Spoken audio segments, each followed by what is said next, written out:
baik, kita sambung materi minggu lalu. Pada minggu lalu itu ada kendala jaringan mungkin ya. Nah, jadi ada akhirnya ini memang 2 pertemuan juga materi ini, tapi ya kita ulangi sedikit.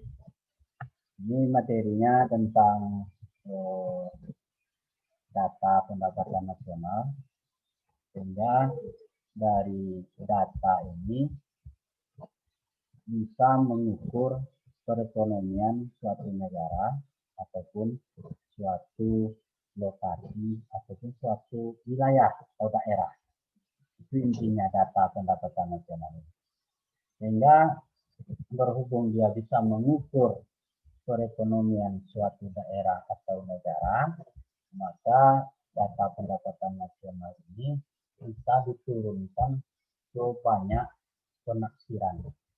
Misalkan penafsiran pertumbuhan ekonomi, misalkan penafsirannya data ini nanti untuk menengok kesejahteraan masyarakat atau pendapatan per kapita, ya banyak sebetulnya. Tapi nanti kita bahas sedikit saja manfaat dari data pendapatan nasional. Cuman awal kita pelajari apa itu data pendapatan nasional dan bagaimana mengumpulkan data itu, ya. Nah, ini sudah kita pelajari. Sehingga sebelumnya itu saya sampaikan, mudah-mudahan waktu ini cukup ya. Ini panjang materinya. Nah, ini kemarin sudah disampaikan. Itu ada data pendapatan nasional. Data pendapatan nasional itu terdiri dari 2 konsep ya, yaitu GDP atau PDB atau BNP atau PNB. Ya sama-sama data pendapatan nasional, tetapi ada yang membedakan nanti wilayahnya atau orang yang dihitung. Itu yang membedakan. Tapi kalau ada istilah GDP atau PDB, produk domestik produktif ya, atau di koran kalian baca, tapi itu sama dengan pendapatan nasional. Begitu juga dengan GNP atau PNB, bahasa Indonesianya produk nasional bruto, itu sama dengan pendapatan nasional. Cara menghitungnya sama, cuman bedanya nanti ada peluangnya yang berbeda sedikit saja. Ya, pendapatan nasional itu nanti sama dengan PDB, sama dengan PNB. Ya. Nah, dihitung nanti PDB itu atau pendapatan nasional itu atas dasar harga konstan atau atas dasar harga berlaku. Ini perlu diketahui sedikit saja supaya nanti tidak terlalu bingung ya. Kalau kurang paham nanti silakan dibaca slide ini lagi. Kalau ada suara yang kurang kedengaran atau gimana gitu kan. Atau ditambah bacaan-bacaannya dari buku-buku atau artikel-artikel ekonomi tentang PDB itu banyak sekali di Google, silakan dibaca. Kalau nggak beli buku ya, kalau nggak mampu beli buku umpamanya ya baca di Google banyak sekali. Kemudian PDB ini sudah Pak sampaikan kemarin. Itu PDB definisinya nilai pasar dari seluruh barang-barang dan jasa akhir yang diproduksi dalam suatu negara. Yang dihitung itu yang pertama nilai pasar, bukan hanya jumlah barangnya saja, tetapi dikaitkan dengan harga barang, kan itu nilai pasar. Yang dihitung itu seluruh produk atau jasa yang diproduksi selama waktu 1 tahun, seluruh. Ada UMKM buat roti, ya harusnya itu dihitung. Ada UMKM buat goreng pisang, harusnya dihitung. Ya seluruh. Ada ibu-ibu yang buat jilbab untuk dijual, ya itu dihitung. Ada yang membuat kerupuk sagu, dihitung harusnya. Itu semua nilai itu, itulah disebut dengan PDB itu. Ya semua nilai yang diproduksi selama 1 tahun. Misalkan dari Januari 2021, 2020 sampai Desember 2020. Nanti tahun 2021 dari hitung lagi dari awal ya. Nah, jadi itulah cara menghitungnya, ini sudah disampaikan kemarin. Nah, jadi ada PDB, ada PNB. Nah, cara menghitungnya sama, cuman ada konsep yang berbeda sedikit. Nah, kalau PDB yang dihitung itu ya definisinya sama, cuman yang dihitung itu pada PDB seluruh penduduk Indonesia.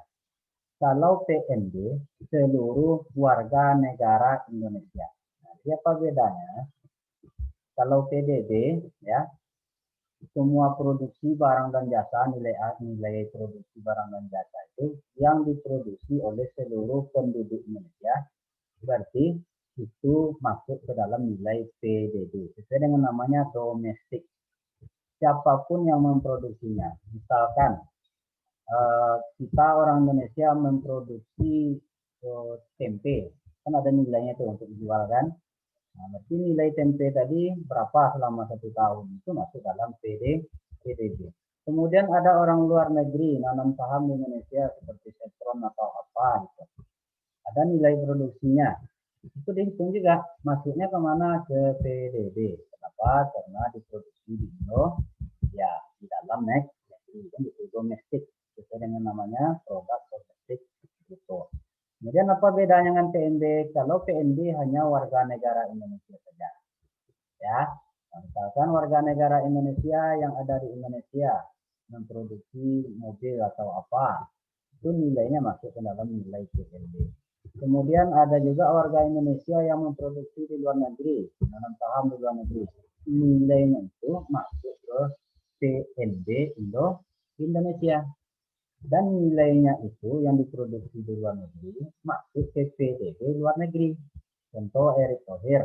Erick Thohir buka perusahaan apa namanya, sepak bola Inter Milan gitu kan. Itu kan ada nilai nanti tuh, nilai yang didapatkan atau pendapatan yang didapatkan dari memproduksi jasa, ya, jasa itu jasa sepak bola. Kemana nilai uang itu masuk? Ke PDB Italia dan ke PNB Indonesia. Itu ya cara membedakannya.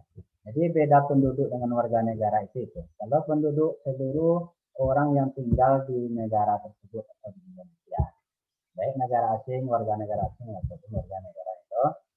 Kalau warga negara Indonesia hanya yang berKTP Indonesia saja, baik yang tinggal di Indonesia maupun yang tinggal di luar.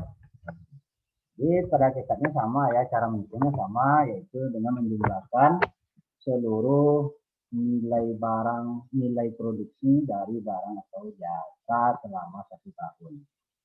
Ya, biasanya untuk menghitung 1 tahun itu dihitung per bulannya terlebih dahulu. Ya, nah ini tapi jangan terlalu bingung bagi siapa yang hitungnya, itu bukan tugas kita, yang penting kita secara teori paham. Itu tugas biasanya orang Badan Pusat Statistik, ya. Itu perbedaannya. Sehingga bisa kita simpulkan secara teori, jika penanaman modal negara itu, anggap aja Indonesia, di luar negeri lebih besar daripada penanaman modal di luar negeri di negara kita, berarti artinya apa? GNP-nya atau Gross National Product atau PNB sama ya, lebih besar dibanding GDP-nya atau PDB bahasa Indonesia, ya. Kita pakai bahasa Inggris saja. Nah, ini biasanya negara maju nih. Kenapa?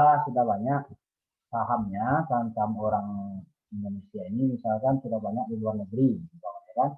Nah, dibandingkan saham orang luar negeri ada di negara kita.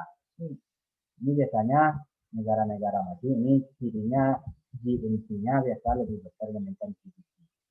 Begitu juga sebaliknya, jika GNP-nya, berarti warga negara ya, lebih kecil dibandingkan GDP-nya, nilai produksi yang ada di dalam negerinya, penanaman modal dari luar negeri ke negara itu lebih besar daripada penanaman modal negara itu di luar negeri, biasanya ini negara berkembang, ya.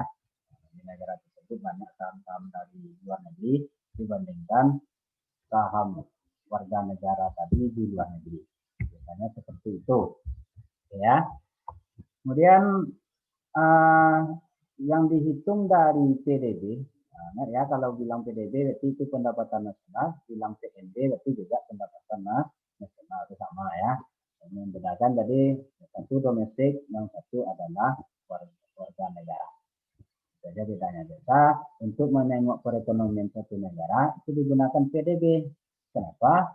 Karena perekonomian negara itu dihitung dari ruang lingkup wilayah tersebut. Sehingga nilai yang dihitung itu adalah nilai PDB-nya, bukan nilai PNB-nya. Ya. Tapi kalau untuk mengukur kesejahteraan warga negaranya ya dipakai PNB biasanya.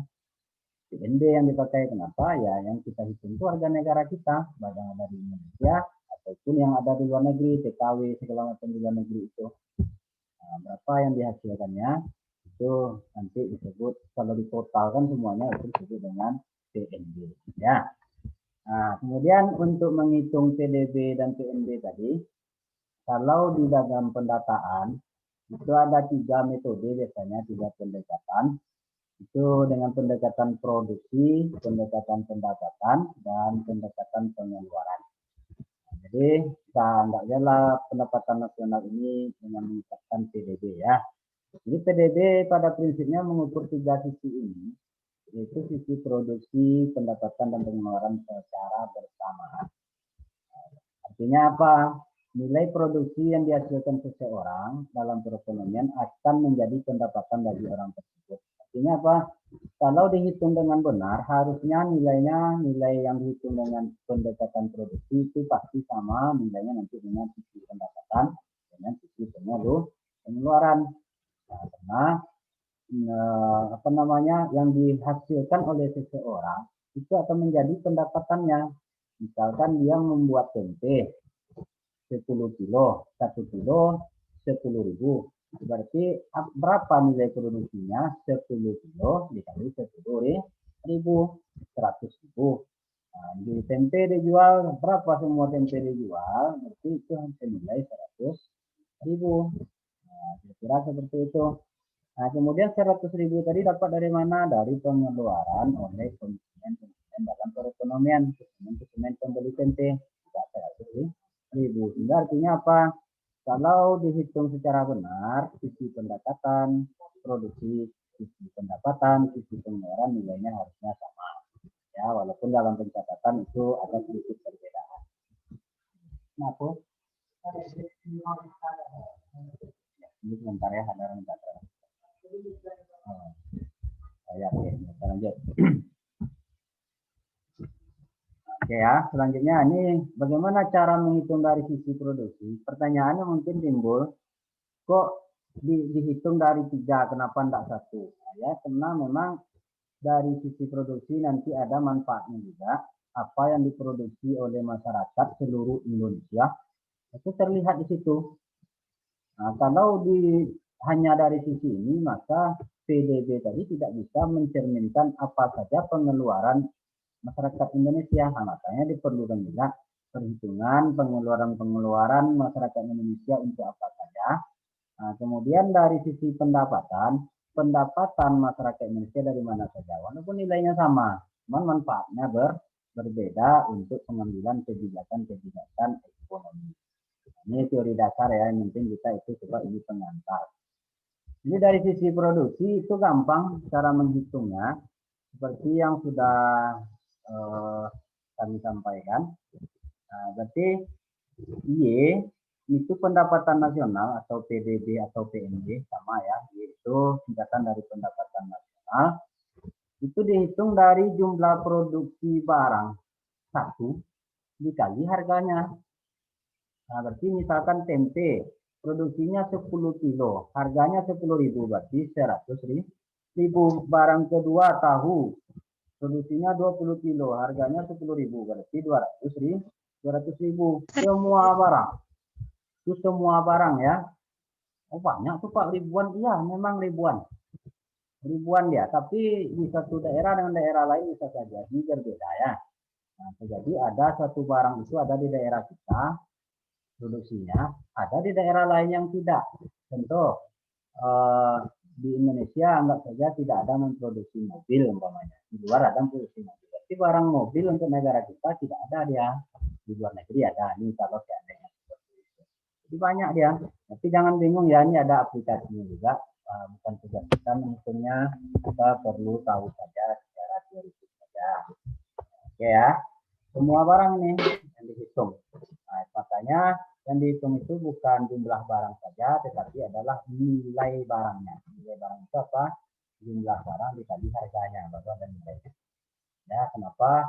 Nilai satu barang itu pasti berbeda dengan barang lain. Satu apel itu berbeda dengan satu jeruk. nilainya kan, walaupun sama-sama satu, tetapi harganya kan berbeda. Maka harga itulah yang dikali dengan jumlah barang itu yang disebut dengan nilai barang. Dari sisi produksi. Kemudian dari sisi pendapatan, data pendapatan nasional itu caranya dengan menjumlahkan seluruh ya, dengan menjumlahkan seluruh pendapatan yang diterima oleh semua lapisan masyarakat, semuanya tuh ya. Selagi ada pendapatan kita itu dijumlahkan, harusnya seperti itu. Nah, walaupun BPS itu kadang-kadang melakukan penafsiran berdasarkan data statistik atau ada cara-caranya ya kan. Tapi kalau secara teorinya harusnya semua lapisan masyarakat itu pendapatannya ditotalkan. Berapa gaji kita, berapa upah kita, berapa keuntungan kita, itu pendapatan tuh. Nah, itu ditotalkan harusnya seperti itu. Tapi berhubung ini mungkin ya, mungkin tidak semuanya, hanya perusahaan-perusahaan nanti yang usaha ini itu ditaksir pakai metode statistik. Tapi secara teori harusnya itu semua lapisan masyarakat yang bersangkutan itu ditotalkan pendapatannya. Berhubung pendapatan itu pendapatan seseorang, pendapatan masyarakat itu pasti diperoleh dari 4 sisi. Yang pertama sewa, nah, ya, sewa apapun sewa. Kemudian gaji atau upah, pasti dari situ pendapatan yang kita peroleh. Kemudian bunga modal, ya, dan yang keempat adalah laba perusahaan. Nah, mungkin pendapatan itu tidak dari sini. Nah, jadi kalau kenapa perlu dari sisi pendapatan ditengok, karena untuk menengok ini, kenapa tidak hanya dari sisi produksi saja Pak? Ini kalau dari sisi produksi pasti kita tidak tahu struktur ekonomi negara kita atau daerah kita. Nanti kalau kita tengok daerah gitu ya, nggak tahu kita strukturnya. Yang paling tinggi itu rupanya pendapatan masyarakat dari sewa. Nah, tidak tahu dia. Kita kalau diukur juga dari sisi pendapatan, maka kita tahu bahwasanya pendapatan masyarakat kita itu paling tinggi disumbangkan dari sisi gaji umpamanya atau dari sisi sewa. Itu nampak dari sisi ya. Sehingga hanya menotalkan ini saja.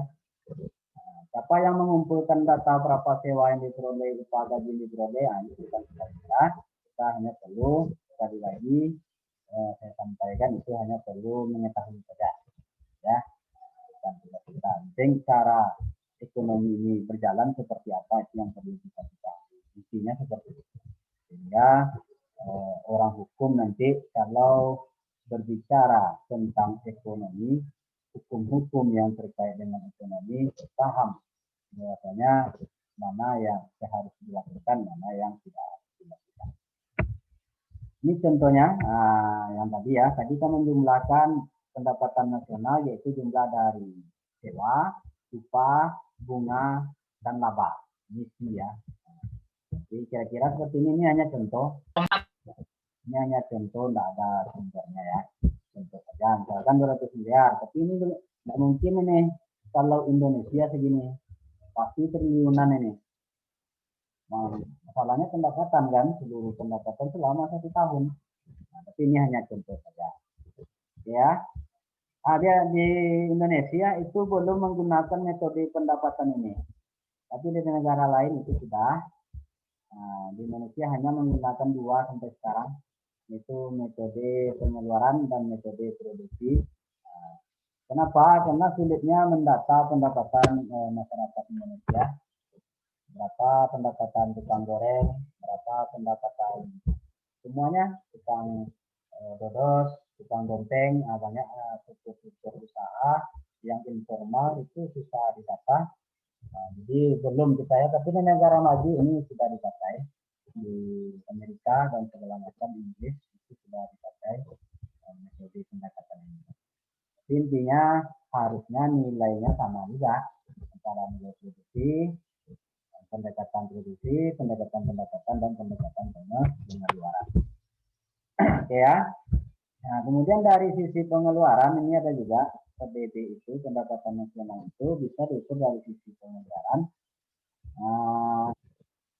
Sebab bagaimana cara menghitungnya? Nah, jadi dari sisi pengeluaran itu simple sebetulnya. Yang dihitung itu ya semua pengeluaran dalam suatu perekonomian. Misalkan perekonomian Indonesia tadi kan, atau perekonomian Banting, perekonomian Riau, sama cara menghitungnya. Semua pengeluaran harusnya dihitung. Nah, persoalannya kan sangat rumit itu menghitung pengeluaran, makanya ada metode-metode statistik untuk menaksir pengeluaran-pengeluaran yang sulit itu. Nah, yang jelas-jelas seperti pengeluaran perusahaan itu kan ada laporan keuangan itu gampang ya, mendatanya. Tapi yang pengeluaran pemerintah itu gampang, ada di anggaran pendapatan dan belanja daerah. Tapi kalau pengeluaran tukang goreng, nah, seperti apa tuh? Kan rumit itu orang mendatanya. Tapi ada metode. Ya, memang tidak akan 100% data ini benar, tetapi ada errornya sesuai metode statistik. Nah, ini contohnya ya, dari sisi pengeluaran itu bisa dihitung dari 5 sisi, 4 sisi ya. Pertama, pengeluaran yang dilakukan oleh rumah tangga. Misalkan kita beli goreng pisang, itu pengeluaran itu namanya. Kita beli baju, pengeluaran kita tuh masuk ke sini ya. Ya, semua masyarakat itu masuk ke sini. Kemudian pengeluaran perusahaan atau investasi. Nah, berarti pengeluaran-pengeluaran yang dilakukan oleh perusahaan ini gampang. Semua data perusahaan itu harusnya dilaporkan dalam laporan ke keuangan fundamental saja sebetulnya. Walaupun kadang-kadang laporan keuangan itu banyak yang bohong juga kadang-kadang ya. Nah, ini. Kemudian pengeluaran konsumsi pemerintah. Nah, ini juga dihitung. Nah, kemudian pengeluaran dari ekspor bersih, yaitu ekspor dikurangi impor. Nah, ini ya cara menghitung dari sisi pengeluaran. Berhubung ini waktu singkat, saya next saja lah ya katanya. Jadi ini contoh PDB dari sisi pengeluaran tadi. Kita tadi dengan menjumlahkan konsumsi masyarakat, investasi oleh perusahaan, pengeluaran investasi maksudnya ini pengeluaran konsumsi, kemudian belanja oleh negara, kalau negara yang kita hitung, kalau daerah ini kita hitung berarti belanja daerah.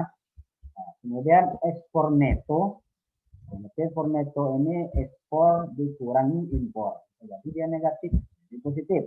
Kalau ekspornya lebih besar dibandingkan impor, berarti positif. Kalau ekspornya lebih kecil dibandingkan impor, berarti negatif. Nah, gitu ya. Sehingga dijumlahkan ini PDB-nya atau pendapatan nasional. Nah, misalkan Singapura, nah, ini 118 miliar dolar Amerika.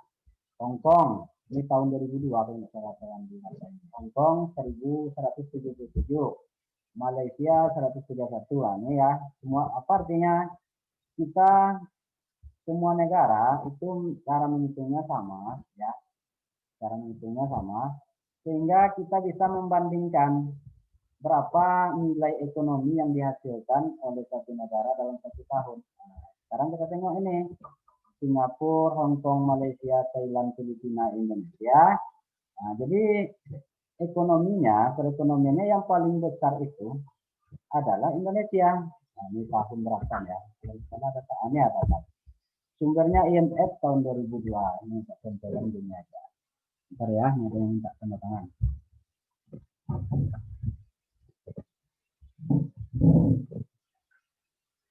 Banyak kan? Itu aku kalau ujian yang bisa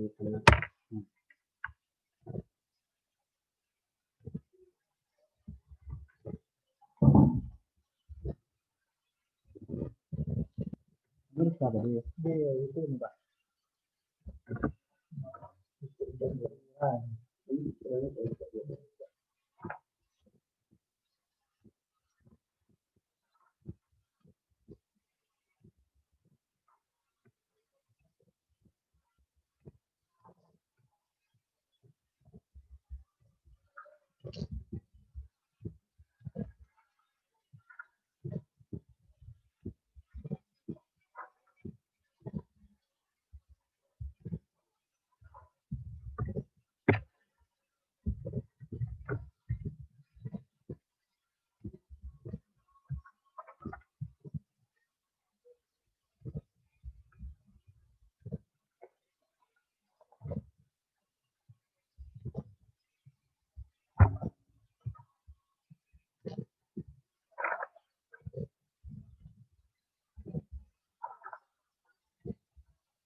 Inilah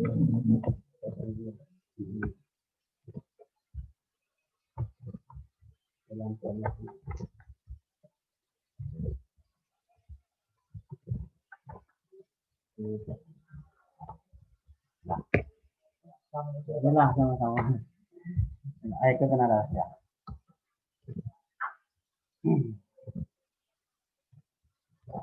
Nah, maaf ya ada gangguan sedikit, ada yang minta tanda tangan tadi. Ini berhubung buru-buru Pak katanya.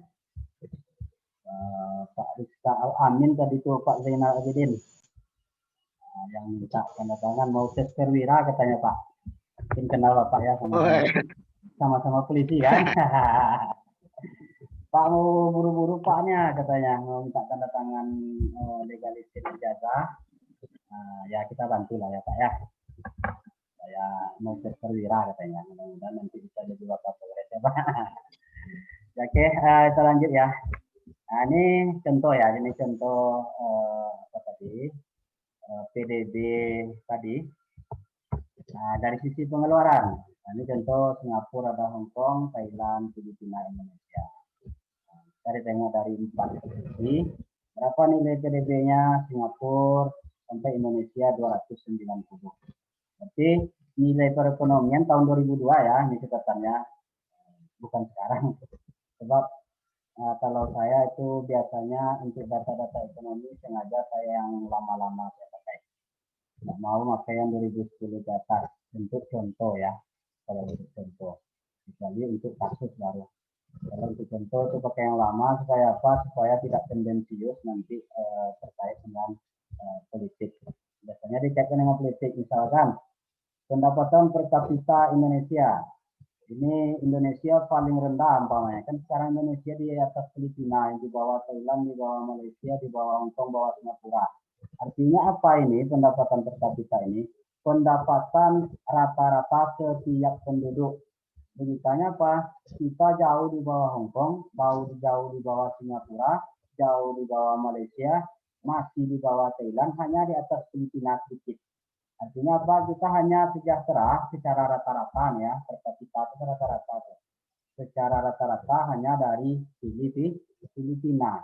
Kalau saya sampaikan data sekarang, oh ini jadi apa nanti kan jadi alasan bagi orang nanti berarti salah pemerintahan sekarang. Nah, itu enggak seperti itu. Makanya supaya tidak terjadi itu, saya pakai data-data lama saja. Cara menghitungnya kan sama. Ya, jadi untuk kasus baru yang pakai yang terbaru. Oke. Nah, jadi walaupun perekonomian kita besar, tetapi rupanya pendapatan per kapita kita dibagi setiap penduduk ya, artinya pendapatan per kapita itu PDB atau pendapatan nasional dibagi jumlah penduduk kita sangat kecil, terutama dibandingkan Singapura, Hong Kong, Malaysia, bandingkan Thailand juga masih kecil ya pada tahun 2002. Ini hanya contoh perhitungan. Sehingga kita bisa membandingkan bahwasanya ekonomi kita ini kuat sebetulnya. Kenapa? Karena wilayah kita ya besar, jumlah penduduk kita besar. Nah, tetapi secara rata-rata setiap penduduk kita masih lemah, masih kecil, ya. Nah, jadi artinya apa ini? Kalau dibagi secara rata-rata proporsional, orang Hong Kong kan ini 25 nih, Indonesia 1,3. Kalau dibagi sekitar 18 lah ya ini. Berarti apa artinya? Kesejahteraan masyarakat Hong Kong dengan Indonesia ini secara rata-rata ya, bukan apanya, itu 1/18. Logikanya apa? Kalau kita mampu beli baju satu, orang Hong Kong mampu beli baju 18. Nah, itulah kira-kira tuh. Nah, itulah caranya ya, salah satu kegunaan data PDB ini. Jadi dari PDB ini terukur nanti kesejahteraan masyarakat itu, terukur nanti tingkat perekonomian negara itu. Nah, dari sini kan nampak nih, perekonomian negara sebetulnya kita kuat, tetapi kesejahteraan penduduknya ya masih jauh di bawah, ya. Kenapa? Karena kita penduduknya banyak, jadi ada yang masih. Ya, lanjut. Penduduknya banyak dan wilayahnya mungkin luas ya, luas sehingga dibandingkan Singapura Kalau ibarat kata Gus Dur, jangan berperang kita dengan Singapura, tidak usahlah berperang kita kencingnya aja karam tuh katanya kan. Nah, itu ibaratnya luasnya wilayah kita itu. Ya, dari data ini mudah-mudahan kalian sudah bisa paham bagaimana ini apa namanya cara melihatnya gitu ya. Nah, sehingga dari data PDB ini banyak sisi-sisi perekonomian itu yang bisa kita lihat. Nah, ini beberapa manfaat ya. Satu saya ringkas saja lah berhubung waktu dan mepet, materi masih panjang, mudah-mudahan bisa dipahami. Ya, beberapa manfaat itu sebenarnya manfaatnya banyak, tetapi yang 4 ini aja lah kita fokuskan secara umum. Nanti yang lain-lain itu turunan dari ini sebetulnya. Yang pertama, mengetahui struktur perekonomian suatu negara. Nah, berarti struktur ya, strukturnya tadi kan bisa kita tengok dari struktur apa namanya barang tadi, barang yang diproduksi. Kalau kita banyak memproduksi di bidang pertanian, berarti struktur perekonomian kita itu masih bergerak di sektor pertanian. Nah, gitu ya. Nah, atau struktur dari sisi pengeluaran, kita banyak mendapatkan pendapatan dari laba wirausaha. Artinya apa? Negara kita banyak sektor-sektor usaha sehingga laba wirausahanya tinggi. UMKM mungkin perusahaan banyak usaha. Itu bisa ditengok dari sisi itu. Banyak sebetulnya manfaat yang bisa diterima. Ini salah satu contoh struktur ya. Kemudian dapat membandingkan keadaan perekonomian dari waktu ke waktu antar daerah atau antar provinsi. Nah, karena PDB itu dihitung dari tingkat kecamatan, tingkat kabupaten, tingkat provinsi, kemudian total semua provinsi itu disatukan berarti menjadi PDB tingkat nasional. Nah, kalau di daerah namanya bukan PDB tapi PDRB, ada R-nya, regional, ditambah R-nya ya. Nah, tentunya yang PDB nasional itu datang dari PDRB di setiap provinsi, setiap kabupaten, setiap daerah, kecamatan. Nah, itu bisa dibandingkan sama kayak kita membandingkan yang tadi, membandingkan antara Singapura dengan negara kita, membandingkan Malaysia dengan negara kita. Sehingga dari data ini kita tidak bisa menafikan bahwasanya perekonomian Malaysia lebih bagus dibandingkan kita. Otomatis kita marah. Orang Malaysia bilang kami yang lebih bagus, nanti kita yang marah ya kan. Nah, padahal bisa ditengok dari data itu. Secara perekonomian tahun 2002 Malaysia memang di atas kita, ya. Secara tingkat kesejahteraan Malaysia di atas kita, gitu ya. Nah, walaupun perekonomian kita lebih unggul, lebih kuat sebetulnya ya sumber dayanya, karena memang beda luas wilayah dan jumlah penduduk. Nah, tapi tingkat kesejahteraan masih di bawah Thailand kita tahun 2002. Nah, tahun sekarang ya pandai kan lah menengok ya kan, biar belajar tahun sekarang. Nah, saya tidak tendensius, saya tidak dikaitkan dengan politik, karena ini ilmiah, teori saja yang kita pelajari, tidak usah kita tendensius pada suatu keadaan atau kondisi tertentu. Cukup kita kaji teorinya saja. Ya.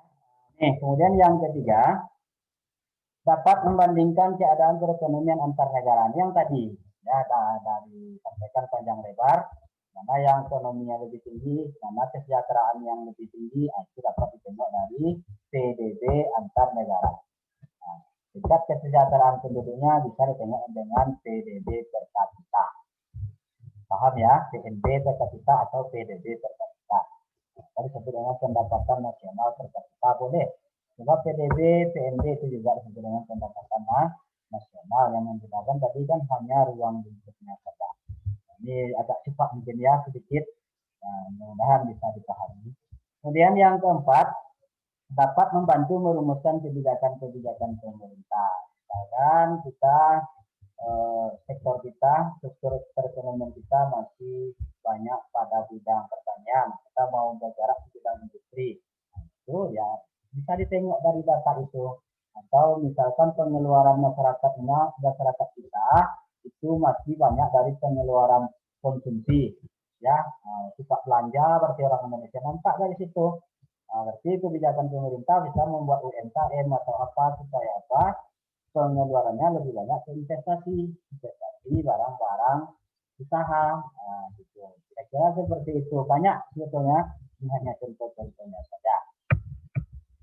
Nah, ini aplikasi ya, atau apa namanya istilah penaksiran. Nah, cara menghitung data pendapatan nasional kan sudah tadi bisa dihitung dari sisi produksi, berarti semua total produksi warga negara penduduk Indonesia ya berarti masuk dalam PDB Indonesia selama 1 tahun. Semua tuh berarti besar nilainya dan banyak barangnya. Ya, contoh aja telur, ada telur ayam, ada telur isi, telur aja baru tuh. Cabai ada cabai merah, ada cabai hijau, kan beda tuh nilainya. Ya kan? Ada mobil Toyota. Selagi dia diproduksi di negara kita, pasti masuk dalam PDB negara tertentu, kayak negara kita atau negara lain.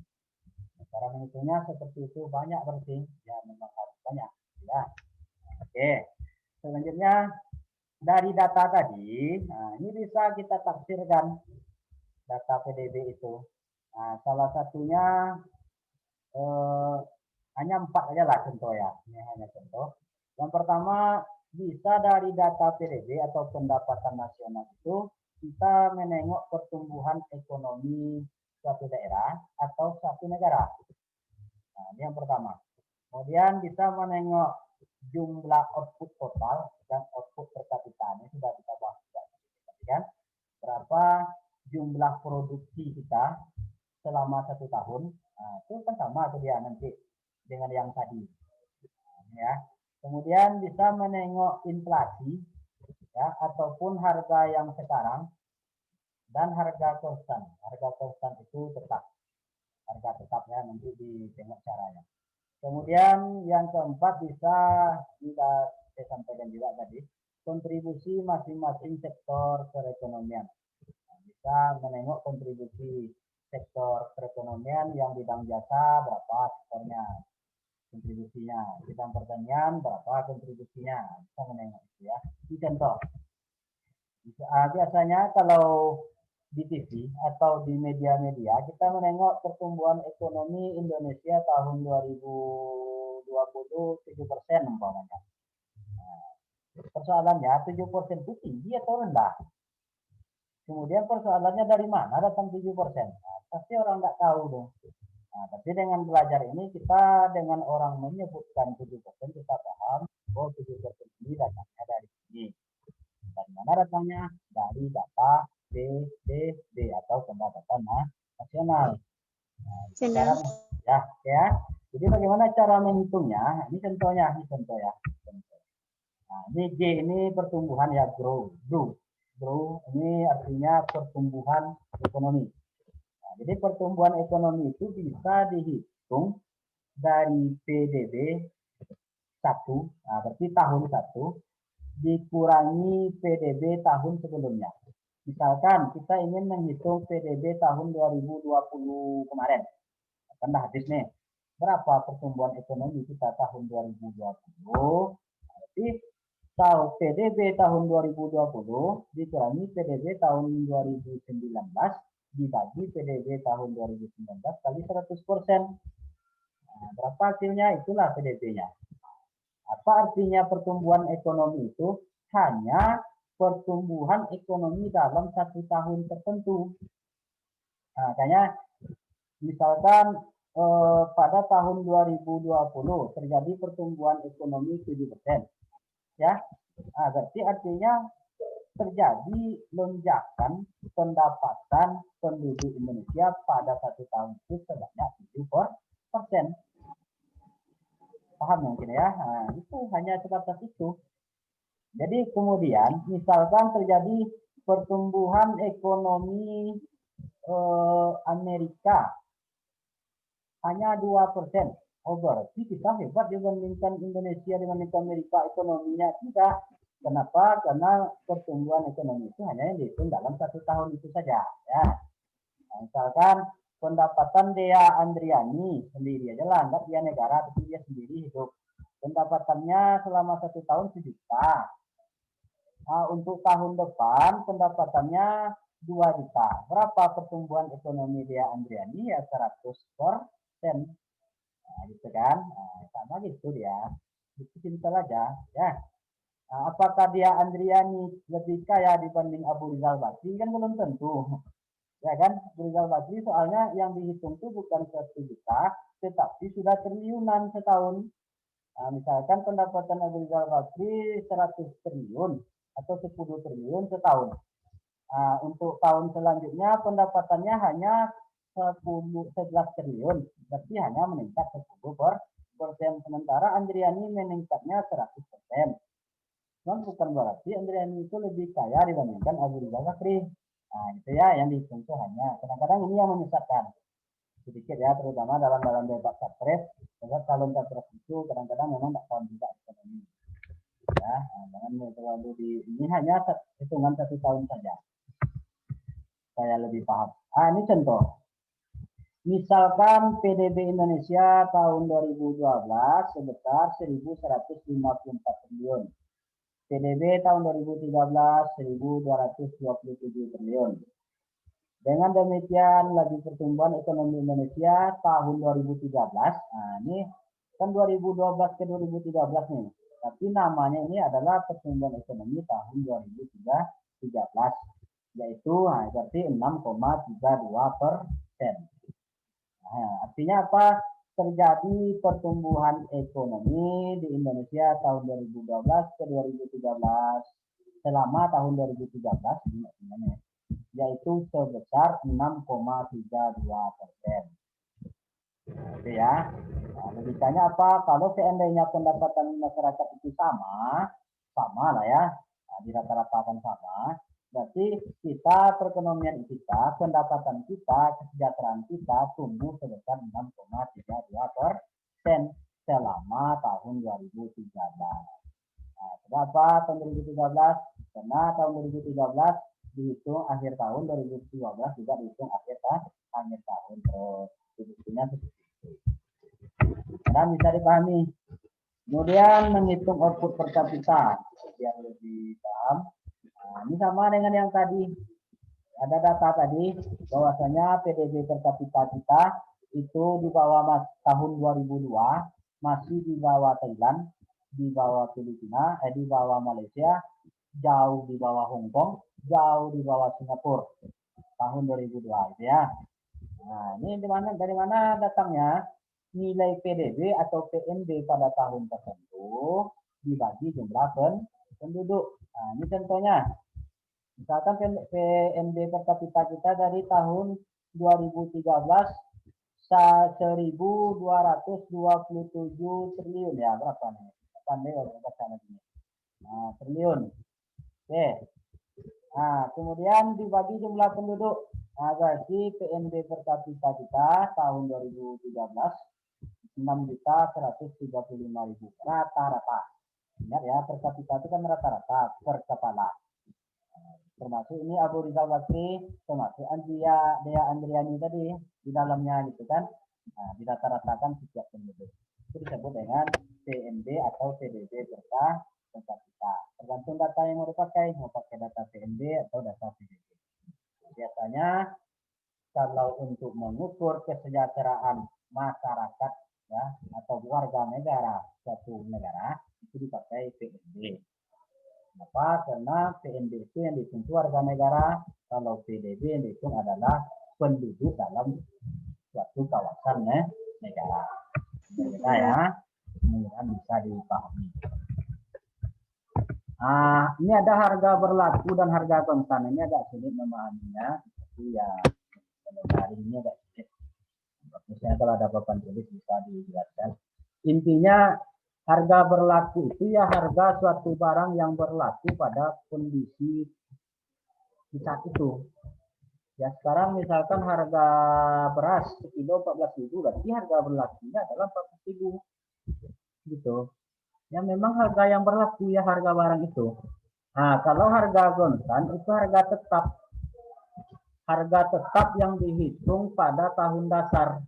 Kalau sekarang kita membuat tahun dasar itu di Indonesia tahun dasar yang digunakan. Yang terakhir itu adalah tahun dasar 2010. Oke ya. Nah, artinya apa? Kalau misalkan harga, ini perhatikan ya, mudah-mudahan bisa dipahami. Kalau misalkan harga apa barangnya contohnya ya, beras tadi lah ya, anggap jalan beras ini sama semuanya. Misalkan harga beras tadi sekarang 15.000, ya. Nah, itu harga berlakunya adalah sekarang 15.000. Tetapi kalau berdasarkan harga konstan, harga beras tadi pada tahun 2010, kita misalkan harga konstan kita pakai tahun 2010, itu hanya 10.000 ya sekilo. Jumlah produksinya enggak sama, anggap saja sama 10.000. 10 kilo jumlah produksinya ya. Sekarang juga 10 kilo. Berarti nilai PDB pada tahun 2010 10 kilo dikali 10.000. Berarti berapa? 100.000. Kalau tahun 2020 beras yang sama, nilainya sekarang beda. Walaupun produksinya kita misalkan sama 10 kilo, tetapi harganya sudah 15.000. Berapa nilai terhadap PDB? 150.000. 10 kilo beras dikali 15.000 harga beras. Padahal ya yang diproduksi itu hanya sama-sama 10 kilo. Artinya apa? Kalau kita makan beras 10 kilo tahun 2010, sama sejahteranya dengan kita makan 10 kilo pada tahun 2020. Tetapi nilainya kita tengok berbeda. Kenapa? Ada yang namanya kenaikan harga-harga barang. Nah, makanya dibutuhkanlah yang namanya harga konstan. Untuk apa itu? Untuk mengurangi atau menghilangkan nilai inflasi atau kenaikan harga-harga barang. Itu gunanya ya. Supaya apa? Kalau 10 kilo yang kita makan pada tahun 2010, kemudian produksinya juga 10 kilo saja pada tahun 2010, kalau kita pakai harga konstan, kita harus mengalihkan nilai harga barang pada tahun 2020 dengan harga pada tahun 2010. Karena harganya konstan, harga itu dianggap tetap sama pada tahun dasar, yaitu tahun 2010. Nah, berarti berapa nilai PDB berdasarkan harga konstan, nilai PDB beras tadi pada tahun 2020? Ya sama 100.000. Berdasarkan harga berlaku, dia nilainya adalah 150.000. Nah, itu sehingga apa? Tidak menyesatkan. Kalau kita pakai harga berlaku, berarti dari tahun 2010 ke tahun 2020 terjadi pertumbuhan ekonomi sebesar 50%. Kalau berdasarkan harga berlaku, padahal kita sama-sama kesejahteraan kita yaitu sama-sama mengkonsumsi beras hanya 10 kilo, sama-sama dengan 10 kilo pada tahun 2020. Ya, sehingga ini perlu dihilangkan inflasinya atau kenaikan harga barangnya. Jadi supaya tidak bingung kenapa perlu harga konstan untuk menengok peningkatan kesejahteraan masyarakat. Sehingga apa? Pertumbuhan ekonomi itu dihitung berdasarkan PDB atas harga konstan. Kalau atas dasar harga berlaku nanti itu pasti menyesatkan. Nah, jadi kalau ada di TV atau media yang mengatakan PDB Indonesia tumbuh sebesar 7%. Artinya apa? Itu memang yang tumbuh itu adalah nilai barang sebesar 7%. Yang artinya apa? Pendapatan ataupun produksi ataupun pengeluaran orang Indonesia tumbuh sebesar 7%. Kenapa? Karena sudah dihitung berdasarkan harga konstan, tidak harga berlaku.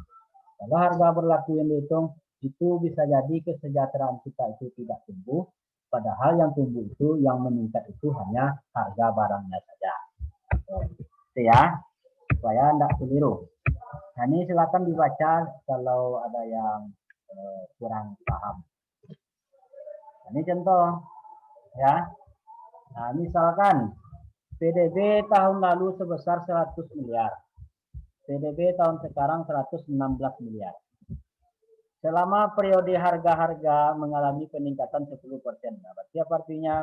Terjadi inflasi atau kenaikan harga sebesar 10%. Dari informasi tersebut, carilah laju pertumbuhan ekonomi nominal menurut harga berlaku, nah ya, atau nominal itu sama dengan menurut harga berlaku, dan pertumbuhan real berarti berdasarkan harga konstan. Ya, artinya apa? Kita misalkan antara tahun 2000 berapa nih? Tahun lalu 100 miliar dengan tahun sekarang itu 116 miliar, tetapi ada kenaikan-kenaikan harga sebesar 10%. Nah, ini contohnya. Dengan menggunakan pendekatan harga berlaku, kita mengatakan bahwa perekonomian melaju atau meningkat sebesar 16% yang diperoleh dari sebagai berikut. Kenapa? Yang tahun lalu hanya 100 miliar, sekarang 116 miliar. Artinya apa? Terjadi pertumbuhan ekonomi sebesar 16%. Nah, padahal tidak seperti itu. Bisa jadi yang 16% ini sisanya adalah kenaikan harga barang, sehingga apa 16% ini tidak mencerminkan peningkatan kesejahteraan atau peningkatan perekonomian suatu negara. Nah, sehingga karena dalam waktu yang bersamaan tadi harga-harga itu naik 10% atau terjadi inflasi kenaikan barang 10%, berarti PDB tahun sekarang hanya sebesar berarti 100 tadi kan dibagi peningkatan 110 terjadi peningkatan 10% kali 116 PDB-nya berarti sebesar 105 miliar. Nah, logikanya apa? Kalau dipakai harga konstan, PDB pada tahun sekarang itu bukan 106 miliar, tetapi hanya 105 miliar. Kemudian kemana perginya sekitar 10 miliar tadi? Itu adalah kenaikan harga barang. Ya, nah contohnya tadi apa tadi beras. Nah, beras tadi kan 10 kilo sebetulnya tahun 2020. Kemudian tahun 2020 juga 2010 10 kilo. Tahun 2020 juga 10 kilo. Harganya yang pertama 10.000, yang 2020 15.000. Berbeda dia. Padahal yang dijual itu sama-sama 10 kilo. Kemana perginya yang 15.000, yang 500.000, yang 50.000 itu yaitu kenaikan harga barang sebesar 50% dari 10.000 ke 15.000. Nah, sehingga kalau kita masukkan kenaikan harga barang itu tidak akan mencerminkan nanti peningkatan perekonomian atau peningkatan kesejahteraan. Ya, ini contoh. Akan ditengok nanti. Ini sudah disampaikan tadi kontribusi masing-masing sektor. Sudah disampaikan tadi sektor mana itu bisa ditengok dari PDB. Biasanya orang BPS menyusun nanti misalkan goreng pisang, produksinya goreng pisang. Kemana masuk goreng pisang ini? Produksinya sawit. Nah, nanti itu dikelompok-kelompokkan. Yang sektor pertanian masuk ke pertanian, perhotelan berarti masuk sektor jasa. Ya, nah, itu dikumpulkan nanti kemana sektornya, sehingga kita bisa menengok kontribusi sektor mana yang paling tinggi. Misalkan apakah kita negara kita sudah banyak atau dominan yang berkontribusi itu sektor sewa atau sektor jasa, nah itu atau sektor pertanian. Nah, itu nampak dari data-data PDB itu atau data pendapatan nasional itu. Contohnya seperti ini. Nah ya, tidak ada contoh-contoh sudah di atas tadi ya, nggak usah lagi. Nah, ini misalkan ada standar yang dikembangkan oleh Bank Dunia, contohnya negara yang disebut non-industrialisasi, ya, berarti jika sumbangan sektor industri terhadap PDB lebih kecil dari 10%, umpamanya, ya, ini hanya contoh saja. Misalkan negara itu sedang proses industrialisasi, berarti dalam PDB-nya, PDB satu negara itu sektor industrinya baru sekitar 10-20%. Nah, atau semi industrialisasi. Misalkan sumbangan sektor industrinya adalah 20-30%. Ini contoh apa namanya untuk mengambil manfaat dari data pendapatan nasional dari sisi menengok suatu negara itu masuk kemana sektornya, industrialisasi atau tidak industrialisasi namanya kan. Banyak lagi sektor apa yang bisa ditengok. Sektor pertanian umpamanya, sektor jasa itu kan nampak itu dari data-data pendapatan nasional tadi. Ini tuh ya yang dapat saya sampaikan. Untuk memperdalam apa namanya materi kita, nanti silakan dikerjakan tugas di Edmodo ya. Akan dikerjakan tugas di Edmodo. Nanti saya buatkan tugas sedikit saja, hanya beberapa buah supaya lebih bisa memahami materi ini. Tolong tugasnya itu dikumpulkan di penugasan Edmodo itu, jangan ke yang lain-lain ya, supaya tidak hilang-hilang. Ya banyak ini mahasiswa FIS ini 860 orang sekarang mahasiswa fakultas kita. Banyak yang nanti hilang-hilang ya, makanya kumpulkan di penugasannya ya. Bahkan penugasan pertemuan 14 ya, di situ dikumpulkan. Oke ya, mudah-mudahan bisa dipahami. Apa namanya, kalau ini berhubung askar lah panjang lewat ya. Kalau ada pertanyaan di WA aja lah nanti ya. Kalau ada pertanyaan gitu. Iya, kalau nggak ada pertanyaan ya syukur. Kalau ada pertanyaan di WA saja nanti. Kemudian yang terakhir mungkin kita